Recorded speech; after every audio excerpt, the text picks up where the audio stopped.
সাংবাদিক প্রশাসন এসেছে, তাই আমরা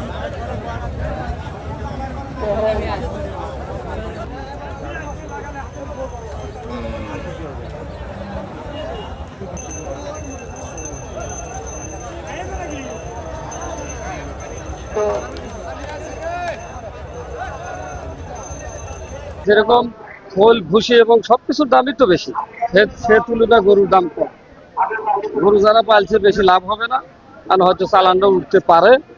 বিশেষ করে যদি কোনো ইন্ডিয়া থেকে গরু বাছুর না আসে, তাহলে কিছু হয়তো ক্রেতারা যারা পালছে কিছু টাকা পাইবে। আর যদি ইন্ডিয়া থেকে গরু বাছুর আসে, তাহলে হয়তো যারা পালছে তারা ক্ষতিগ্রস্ত হবে আর কি। এখন যে বাজার যে পরিস্থিতি আছে, এখন যদি আমার যদি বাইরে থেকে কোনো গরু না আসে, তাহলে আমরা কৃষক কিছু পয়সা পাবো। আর যদি বাইরে থেকে আসে, তাহলে আমরা মনে করেন যে লস যাবে। আমরা গ্যাস লাইনে আছি কোরবানির গরু কেনার জন্য, বুঝছেন, বাজার একটু কমে, বুঝছেন, কেনা যাবে, ঠিক আছে, এই জন্য আমরা আটে আছি। আমি তো আসছি পাবনার বেড়ার থেকে। আমি কুরবানির একটা গরু কেনার জন্য এখানে আসছি, কিন্তু গরু অনেকটা নাম গাম শুনে আসলাম। জল্লাপাড়ার বড় একটা হাট, কিন্তু আসলে বাজার অনেক বেশি।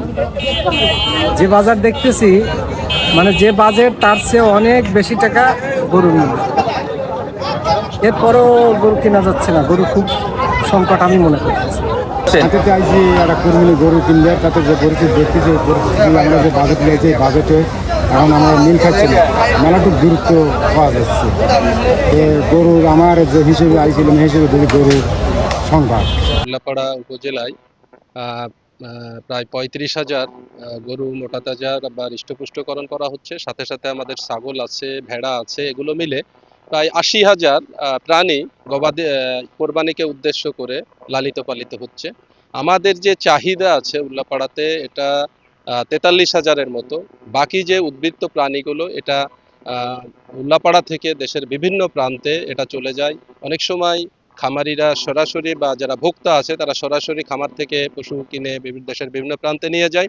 তো আমরা প্রাণী সম্পদ অফিসের কাজ হচ্ছে এই সমস্ত খামারিদেরকে সবসময় সার্বিক সহযোগিতা দিয়ে আসা।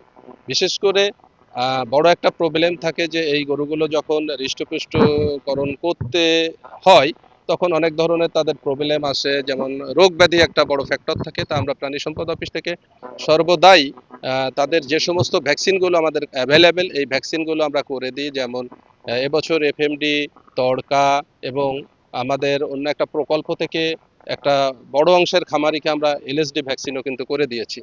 বিশেষ করে খাদ্য উৎপাদনের যে একটা খরচটা বেশি হয়, সেটা কমানোর জন্য আমরা তাদের কিছু প্রযুক্তিগত সহযোগিতা করে দিয়ে থাকি। আমি বলবো যে শেষ সময় এমনকি বাজারজাতকরণের ক্ষেত্রেও আমরা ভূমিকা রেখে থাকি।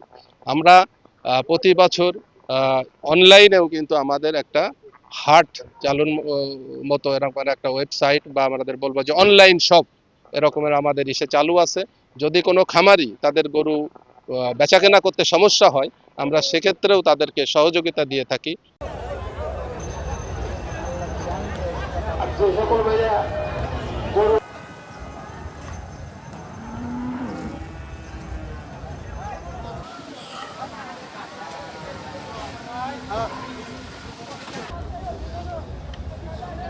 খাও